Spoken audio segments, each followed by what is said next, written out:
अस्सलाम वालेकुम, welcome back to our new vlog. आज का व्लॉग बहुत स्पेशल होने वाला है क्योंकि जब से हमने सोलर लगवाया, मैंने एसी बाइंग गाइड की वीडियो बनाई थी तो बहुत सारे लोगों ने मुझे कमेंट किया था कि आप रेफ्रिजरेटर के ऊपर भी एक वीडियो बनाएं। तो आज हम आपको रेफ्रिजरेटर जो है ना वो उसके ऊपर वीडियो जो है ना पूरी उसकी आपको शॉपिंग करने की, बाइंग करने की पूरी गाइड देंगे। और मैंने साथ अपनी वाइफ को इसलिए रखा है क्योंकि मेरी वाइफ ने अभी तक कोई 8-10 के करीब डिफरेंट टेक्नोलॉजी की फ्रिज जो यूज़ कर चुकी है, तो उसके बारे में इसका एक्सपीरियंस भी है, वो भी हम पूछेंगे कि कौन कौन सी फ्रिज में क्या क्या प्रॉब्लम्स थे और कौन सी फ्रिज बाई करनी चाहिए। अभी जो है ना वीडियो के सेक्शन में पहले मैं जस्ट आपको एक इंट्रोडक्शन, क्योंकि खवातीन जो है ना फ्रिज के साथ उनका बहुत ज़्यादा ताल्लुक रहता है, वही मोस्टली यूज़ करती हैं। तो मैं अपनी वाइफ के तसरात बताता हूँ कि उन्होंने जो है ना हमने जो जब दुबई गए, फिर उसके बाद सऊदीया गए, फिर पाकिस्तान गए, तो कौन सी फ्रिज इनको सबसे ज़्यादा अच्छी लगी और क्या उसमें सब में क्या क्या प्रॉब्लम्स आए, सारी चीज़ें जो है ना अभी एज ए खवातीन जो, क्योंकि मोस्टली उन्होंने यूज करना है, तो खवातीन के मुंह से क्या कैसा यानी कि होता है वो सुनाते हैं।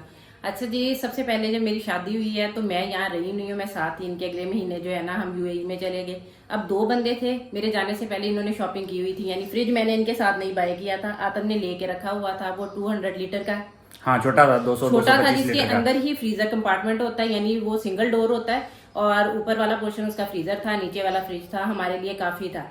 और जब थोड़ा सा टाइम गुजरा, हमारे 2 बेबीज हो गए, हमें लगा वो कम है, हमने 530 लीटर का जो है नया फ्रिज खरीदा। 580 लीटर का था, बड़ा फ्रिज था 580 लीटर का, और वो नो फ्रोस्ट था। अच्छा, जो अब हमारा 580 लीटर का फ्रिज था ना, वो बड़ा जबरदस्त था, नो फ्रोस्ट था। सबसे पहली बात, सफाई उसकी आसानी से हो जाती है क्योंकि उसके अंदर बर्फ नहीं जमती। सेकंड बात, उसके जो सारे कंपार्टमेंट्स थे वो ग्लास के बने होते हैं, उनकी भी सफाई आसान है, लुक भी उसकी बड़ी खूबसूरत लगती है, चीजें रखी हुई आपको प्रॉपर जो है नजर आती हैं। साइज उसका अच्छा खासा था, फ्रीजर एलईडीज लगी होती थी, यानी कि सारा कुछ नजर आता था। जैसे हमें यहाँ पाकिस्तान में हम फ्रिज उससे पहले जो यूज करते थे ना, हमारी शादी के टाइम तक जो घरों में होता है वो येलो लाइट वाला होता था, वो हमें पीला बल्ब लगता था, उसके बाद व्हाइट लाइट वाला बड़ा खूबसूरत लगता था, बड़ी प्यारी उसकी सारी फिनिशिंग थी, व्हाइट कलर में ही था, तो हमने उसको यूज किया। अभी हमारा बेबी आके साथ हमें जो है ना वो कंपनी दे रहा है। अच्छा जी, जबरदस्त था वो। उसके बाद हमें आदत पड़ गई, मैंने 2 फ्रिज यूज कर लिए कि हम लोग जो है इस तरह का फ्रिज ही होना चाहिए जिसमें सफाई भी आसान हो जाए, काम कम हो जाए।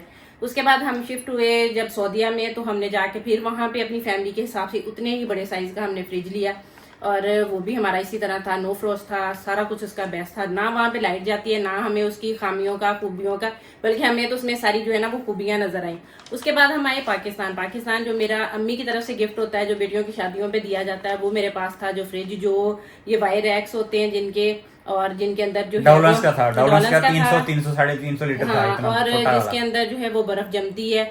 अब उसका ये फायदा होता था, चलें लाइट तो जब लोड शेडिंग होगी कभी कभार, जैसे हमारा यहाँ पे इशू हो जाता है कि लाइट पूरी रात नहीं है, तो वो फिर ठंडा रह जाना, काम, चीजें खराब नहीं होनी। तो अच्छा, उसका ये फायदा था, चीजें तो खराब नहीं होती थी, लेकिन उसकी लाइट चली जानी है, उसके बाद लाइट आनी है, अब समझ ना आना, पहले इसको साफ करें, इसको फ्रिज को चलाएं, क्या करें, बड़ी टेंशन। जिस बंदे ने नो फ्रॉस्ट फ्रिज यूज किया हो ना, उसके बाद उसको ये फ्रिज यूज करना जो है ना वो बड़ा मुश्किल लगता है। फिर हमने उसके बाद मैंने फरमाइश शुरू कर दी कि मैंने अब 2 साल अपना फ्रिज यूज कर लिया, अब मेहरबानी करें मुझे चेंज करके दें, मुझे दोबारा से उसी तरह का जिस तरह हम लोग बाहर यूज करते रहे हैं वो फ्रिज ले दें।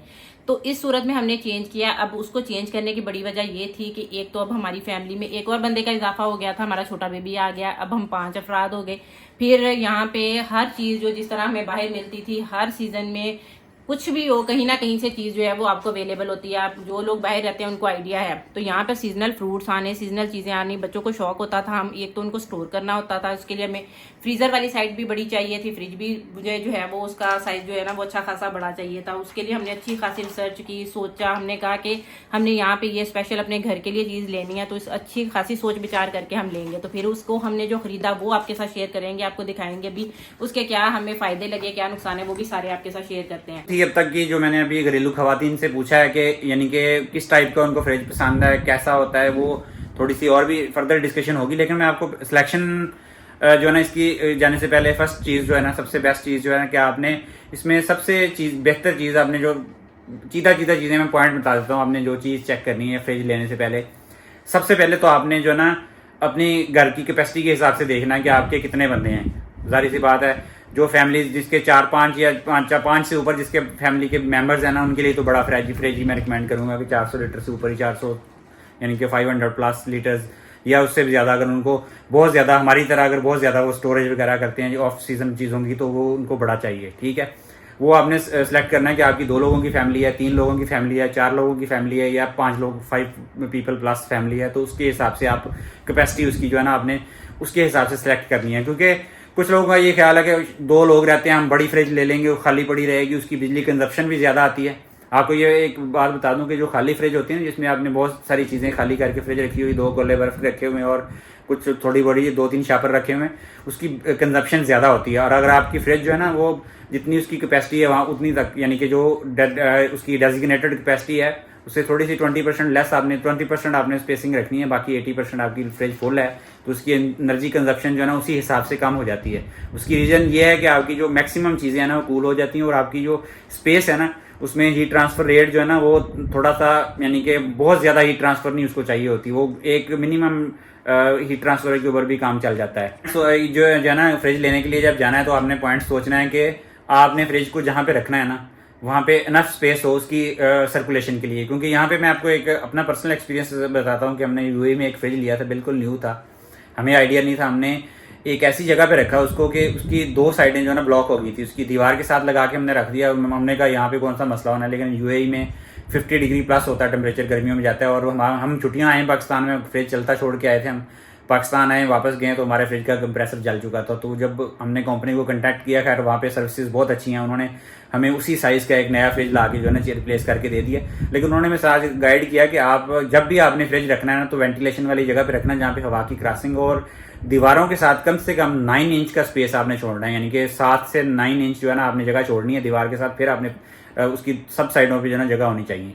ये एक इसकी है कि आपने कितनी स्पेस हवादार जगह पे आपने फ्रिज को रखना है, क्योंकि उसको वेंटिलेशन चाहिए। मैं चाह रहा था कि अगर आप अपनी फैमिली की कैपेसिटी के ज़्यादा लेंगे ना तो आपको, यानी कि सिंगल, फॉर एग्जांपल आपके 2 बंदे हैं, आप एक सिंगल डोल वाली जिसके अंदर ही फ्रीज़र और डी फ्रीज़र और फ्रीज़र का कंपार्टमेंट है, तो फ्रिज और फ्रीज़र का कंपार्टमेंट है वो लेंगे, उसकी एनर्जी एफिशिएंसी 25 से 30-40% तक लेस होती है एज़ कम्पेयर टू अगर आप डबल डोर लेंगे, क्योंकि वो एक ही डोर के अंदर सारे कंपार्टमेंट बने, उसकी एनर्जी कंजप्शन भी कम आएगी।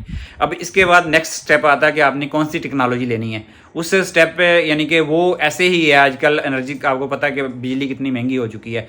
मैं आपको सिंपल सी बात बताता हूँ कि हमारे पास जो डॉलर्स का 300-350 लीटर का फ्रिज था ना, वो जितनी बिजली कंज्यूम करता था उसको हमने सेल करके, ये हमारा 630 लीटर का फ्रिज है, जो भी आपको दिखाऊंगा मैं थोड़ी सी इसकी सारी जो अंदर से भी है ना सारा विजिट करवाएंगे। ये इसकी कंजप्शन बिजली की जो है ना ऑलमोस्ट उसके इक्वलेंट है, हालांकि इसकी कैपेसिटी डबल से भी ज़्यादा उससे। अभी जो है ना एक तो सादा टेक्नोलॉजी थी जो वैसे जो पुरानी आती थी, जो हमारी यानी कि जो वालदैन के टाइम पे जो फ्रिज थी, जो 1980s में या 90s में जो फ्रिजें आती थी वो सिंपल थी, ऑन ऑफ फ्रिजें, इसमें कोई टेक्नोलॉजी नहीं थी। आपने बटन को ऑन किया, कंप्रेसर ने चलना शुरू कर दिया, आपने एक सेट पॉइंट दिया, वो चल के वहाँ तक टेम्परेचर मेंटेन करती थी और बंद हो जाती थी, फिर दोबारा टेम्परेचर डाउन हुआ, फिर कंप्रेसर चलता था।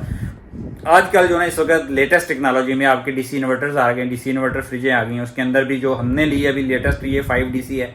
इसके अंदर जितने भी फैन लगे हुए हैं, जो भी चीज़ें लगी हुई हैं, सारी की सारी डीसी हैं वो, ठीक है। और कंप्रेसर्स भी जो है ना इसमें डीसी इन्वर्टर कंप्रेसर सब चीज़ें डीसी हैं।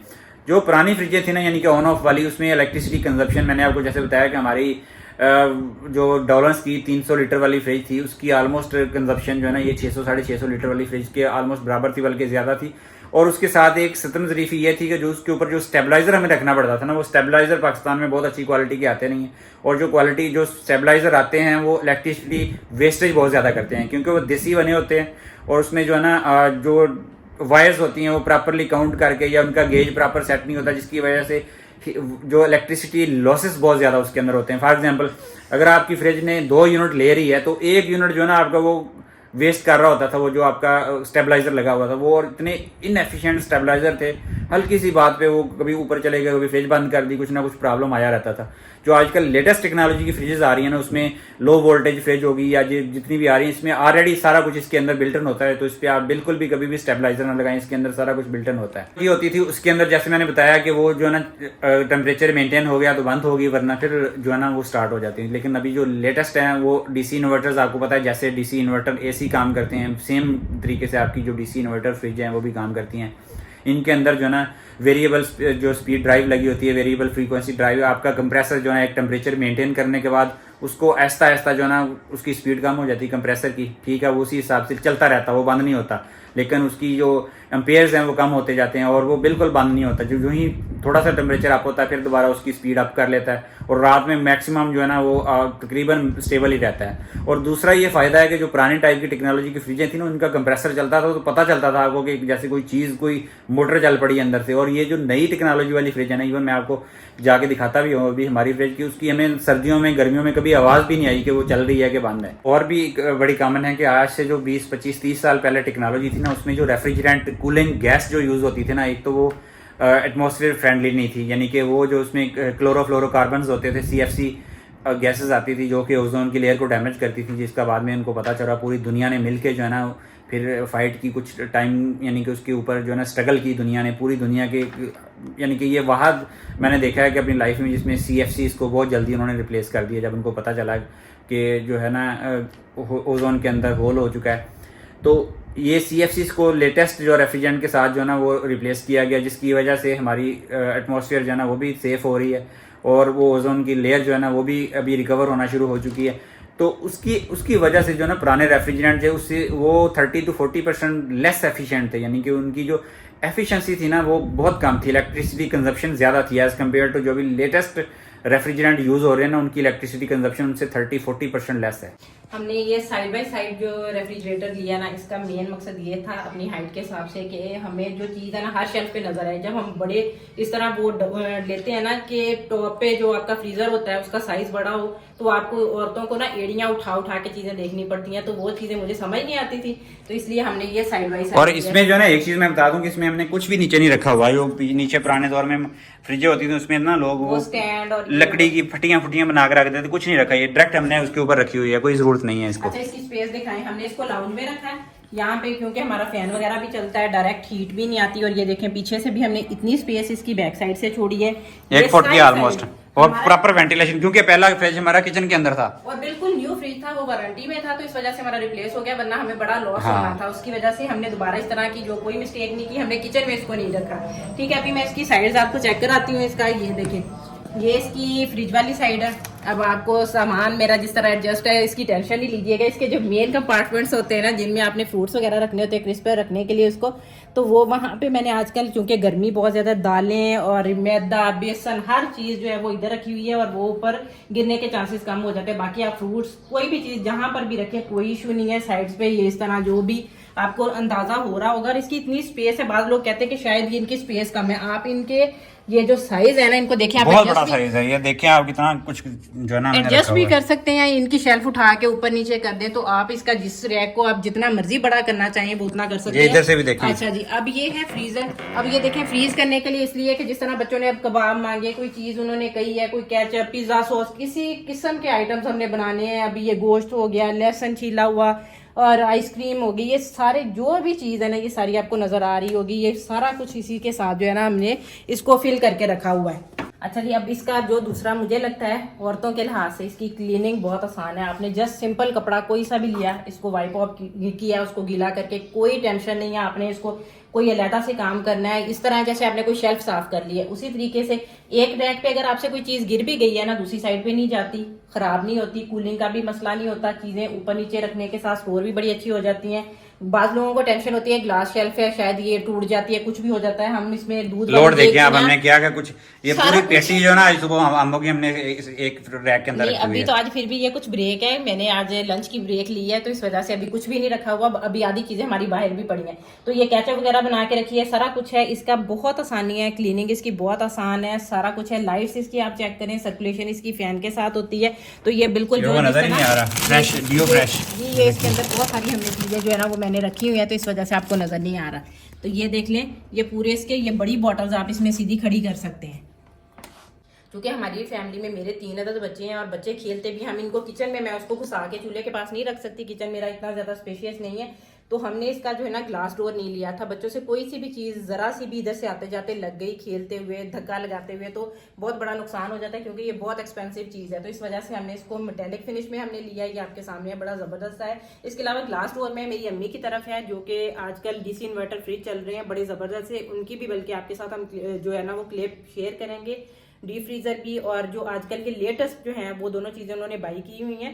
और वो उससे आपको आइडिया हो जाएगा, अगर कोई लोग जो इस तरह का फ्रिज नहीं लेना चाहते, जिनको नहीं पसंद और वो एक नॉर्मल रेंज में जाना चाहते हैं, तो वो किस तरह जो ऊपर जो यहाँ पर नॉर्मल जो फ्रिज चल रहे होते हैं, जो कि ऊपर वाले पोर्शन में जिनका फ्रीजर होता है और नीचे फ्रिज होता है, तो वो आपको भी दिखा सकते हैं। उसी हिसाब से आपको आइडिया हो जाएगा। और हमारा 5 बंदों के लिहाज से, हमारी फैमिली के लिहाज से, मेरे ख्याल में ये 7 से 8 बंदे भी हो ना, तो उनके लिए ये फ्रिज काफी है। इतनी इसके अंदर स्पेस है और इतना सामान माशाल्लाह आ जाता है इसके अंदर। बेसिकली बहुत सारे लोग हमसे पूछते हैं कि आप हमें जो है ना इस कंपनी का ये मॉडल एसी का कैसा है या वो मॉडल कैसा है। बेसिकली हमारा जो गाइड बनाने का मकसद ये होता है कि हम आपको एक क्राइटेरिया बता दें, जिस क्राइटेरिया को फॉलो करते हुए आप कोई भी परचेज कर सकें।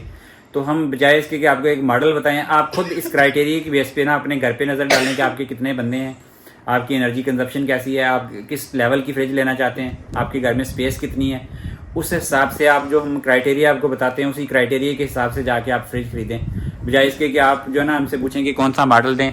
मॉडल जो है ना वो एक डिफिकल्ट चीज़ हो जाती है कि हम आपको मॉडल बताएं कि कौन से मॉडल की है जो है ना आप फ्रिज। अब हमारे घर में जिस तरह हमने फ्रिज लिया है या ये एसी है, हमने अपने रूम के हिसाब से, अपनी कंजम्पशन के हिसाब से हमने चीज़ें खरीदी हुई हैं। आप लोगों का हो सकता है रूम इससे बहुत बड़ा हो, आपको इससे बड़े एसी की ज़्यादा वो 2 टन की ज़रूरत हो या कुछ और, या फ्रिज आपकी फैमिली के हिसाब से आपको ये कन्वीनियंट ना हो। लेकिन हमारा जो हमारी फैमिली के हिसाब से था, इसका तजर्बा बहुत अच्छा है। हमने आपको फैमिली मेंबर्स बता दिए, कितने लोग हैं, उसके अंदर स्टोरेज कैपेसिटी आपको दिखा दी है, और हमारा इतनी देर से हम यूज़ कर रहे हैं उसके अंदर हमें उसमें कोई भी चीज़ का मसला अभी तक फेस करना नहीं पड़ा। और जो पुरानी फ्रिज थी ना, उसमें आप यकीन करें कि महीने में 2 दफा तो हमें बर्फ उसकी उतारनी पड़ती थी, और वो अक्सर अनम से उतरती नहीं थी, तो फिर मुझे दबला के हम छुरियां मार मार के उसके अंदर से बर्फ निकाल रहे होते थे। स्पैचुला जो होता था, उसके साथ जो बर्फ हो जाने, तो अभी ये फ्रिज में ना हमें, यानी कि बाहर तो हमने यूज किया 10-15 साल, वहां पे ये सारी नो फ्रॉस्ट यूज की हैं। हमें बहुत लोगों ने डराया था कि नो फ्रॉस्ट से बर्फ नहीं जमती, सारा कुछ जम रहा है अल्हम्दुलिल्लाह। बस ये है कि बहुत ज्यादा लोड शेडिंग में